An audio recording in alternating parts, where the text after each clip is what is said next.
healthy lifestyle behavior scores. Okay, so let's have a go at running this regression analysis here. So we want to enter variables at step 1. These 3 variables were correlated, so we want to enter those at step 1. And what we'll find is that they're not all significant, and then we can remove the ones that are not significant and rerun step 1 with significant variables only. So if I go to my SPSS data file again, this will be in the syntax, but I'm just going to take you through the process. So if we do analyze regression, and it's linear regression, our dependent variable here will be near the bottom of your list. And if you hover over it, you'll see healthy lifestyle 2. So that is our dependent variable, so we'll put that in here. So step 1, SPSS calls it block 1. We want to enter the 3 variables of interest, and so if you see here, they're near the bottom. Healthy lifestyle intentions, healthy lifestyle ability, and motivation to comply. They were the 3 variables that correlated with the outcome. So we bring those across to here. So this is still step 1. These are all attitudinal variables. Click on statistics and make sure you have estimates ticked. We want model fit, R-squared change, and collinearity diagnostics.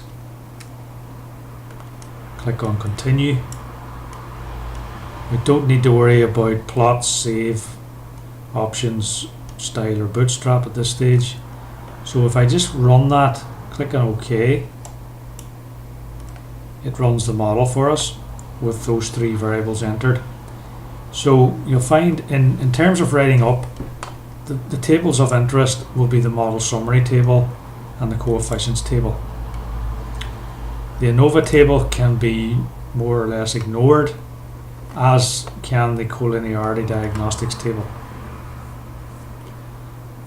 Okay, so if we look at the coefficients table, we will see that each of the 3 predictor variables in the model are here. We've got a slope, a b, for each variable. This is the constant, and so we don't need to worry about the constant. We don't need to report this top line at all. We look at the slope for each, and then there's a standardized slope called a beta, and the standardized slope is more useful because it is standardized, so these are all on the same scale, so you can see the difference in them. They're like correlation coefficients. They range from -1 to +1, and 0 usually means no significant prediction. So we can see that this variable is by far the strongest predictor, and these 2 are near 0, so they're not strong predictors.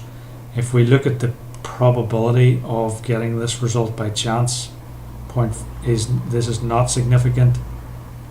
This one, the perceived ability, is significant, and motivation is not significant. So although those 3 correlated initially, when you put all 3 in together, so you're controlling for all 3, then only one is significant, which is ability. So that tells us that we want to rerun the model without these 2 variables, intentions and motivation, in the model, because they're not adding anything to the prediction. So if I go back up to the green button above, recall recently used dialogues, and just re-click on linear regression, the analysis comes up that I just run. So I can now remove the 2 variables that I know are not going to be significant. Okay, and I can rerun that if I want, but now I want to move on to the next stage of the analysis, the next block of variables. So I click on next, and now we want to add in the personality variables. So if I just have a look down here,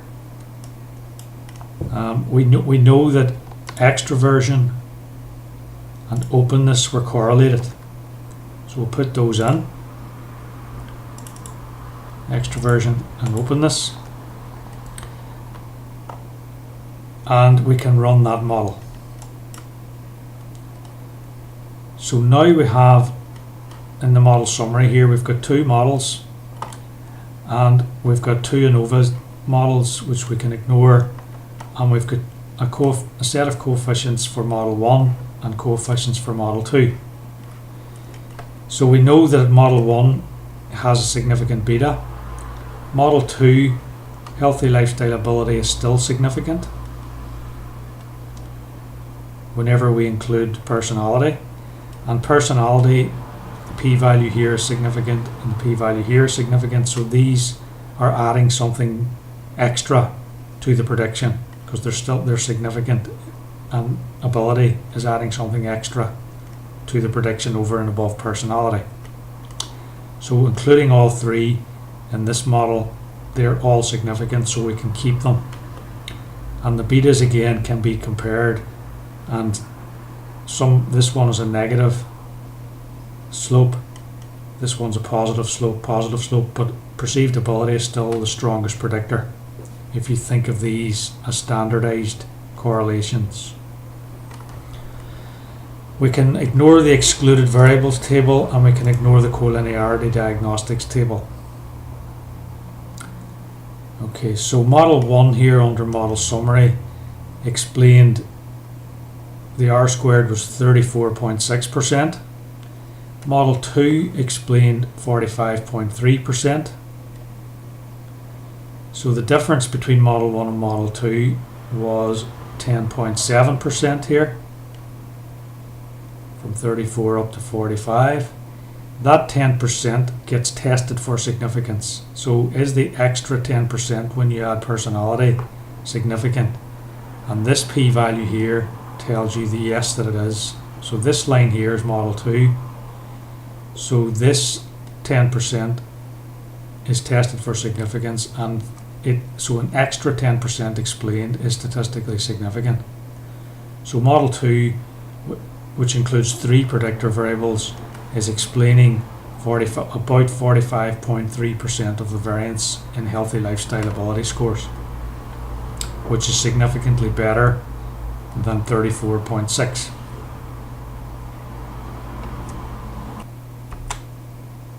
So now we want to go back up to our recall dialogues here, go back to our linear regression, and we're now in block 2 of 2.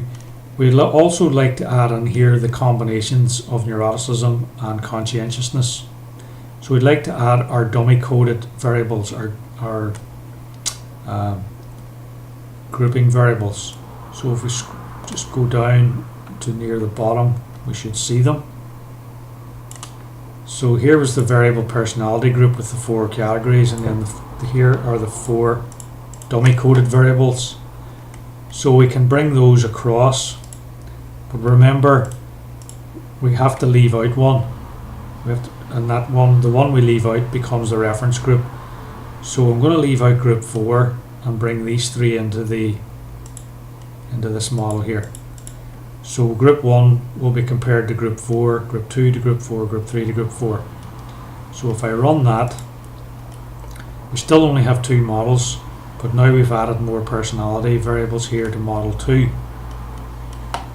So you can see that ability is still significant, extroversion, openness is still significant, group 1 is not significant, group 2 is significant, and group 3 is not significant.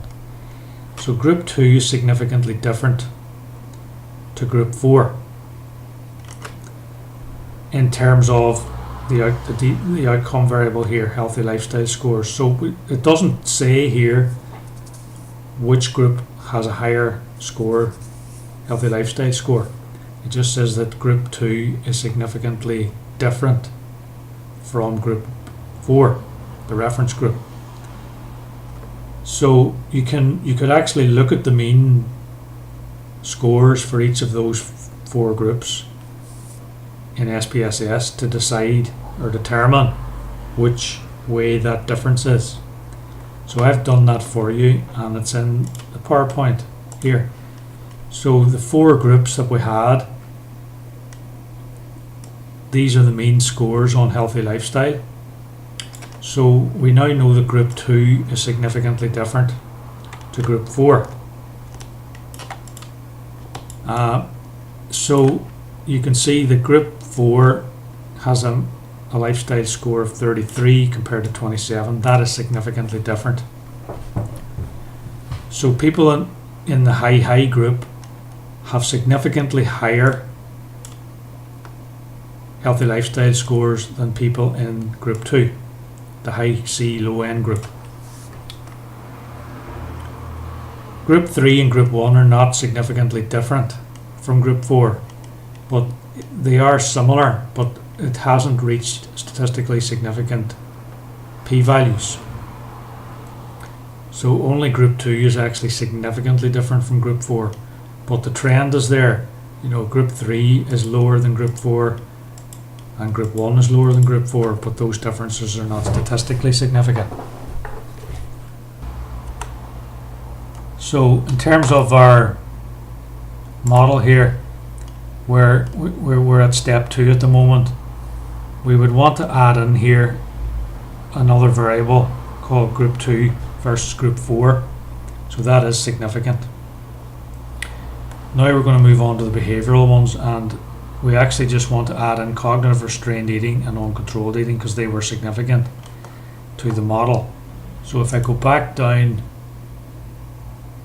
to the data file and go back to recall recently used dialogues, linear regression, and then we want to click on next to get the third block of variables entered.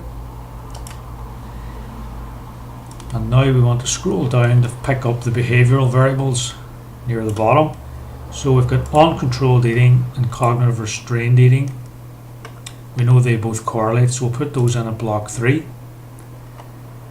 We'll just run that quickly. Now we have 3 models here. The variance explained increases with each model. The additional variance increases is significant as well. So from each previous model, the amount of variance that's added is significant. You can ignore the ANOVA table and we'll just have a quick look at the coefficients for model 3 here. And we can see, just look at the p-values for uncontrolled eating and cognitive restraint.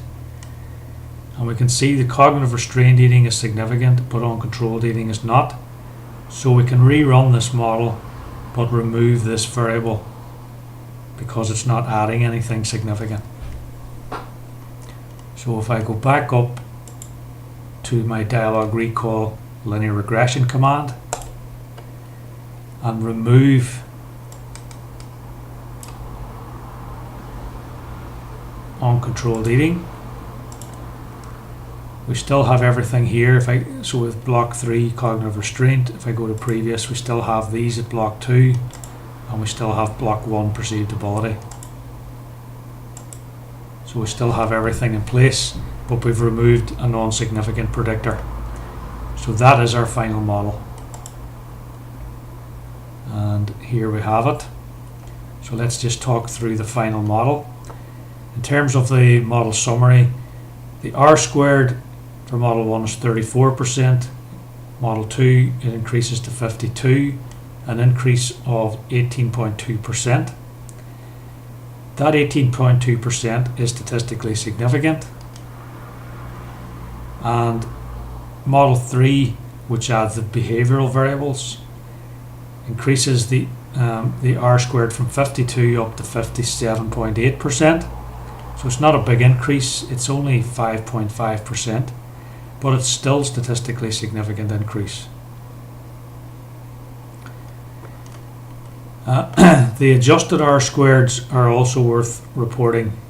So you'll find that the R squared and the adjusted R squared are very similar, but the adjusted R squared is usually lower. So you could think of the adjusted R squared as a more conservative opinion about the amount of variance explained for each model. So it's a bit lower than the actual observed R squared. So the adjusted R squared can be reported as well, but essentially the adjusted R squared penalizes your model. It reduces the R squared a wee bit. It penalizes the model if you have too many predictors in the model. So the more predictor variables you have, the more likely you are to explain variance by chance. So there's a wee penalty for that, and there's a formula for adjusting the R squared downwards a wee bit to take account of having more variables in there and take account of the possibility of explaining variance by chance rather than really systematic variance, explaining systematic variance. So this is worth reporting as well in the text of your results whenever you talk about R squared and adjusted R squared in the same sentence. If we look at the coefficients table, this is the final model. So the only variables that are significant have been included in this model, except, well, group 1 wasn't significant and group 3 wasn't significant in model 2 here. However, we need all three groups in to make the comparison. We can't leave groups out. We can only leave out one group, which is group 4. We have to leave the other 3 in. So that's that. But what we can see is that ability is a strong predictor in model 1, it's a strong predictor in model 2, and it's a strong predictor in model 3. Extroversion is significant in model 2. Openness is significant in model 2. Whenever we add in the behavioral variables, extroversion is still significant, but openness now becomes non-significant. So it was significant here, but now it's not significant whenever we add in cognitive restrained eating as a variable into the model. So now openness to experience does not add anything significant to the model. So we could actually remove it here, but it's okay to leave it because it's the final model and we know it's not significant. We also find that group 2 is now not significantly different to group 4 whenever we add in this cognitive restraint variable. So it was significant here, but whenever cognitive restraint is entered, group 2 becomes non-significant. The question as to why these variables become non-significant is for your discussion.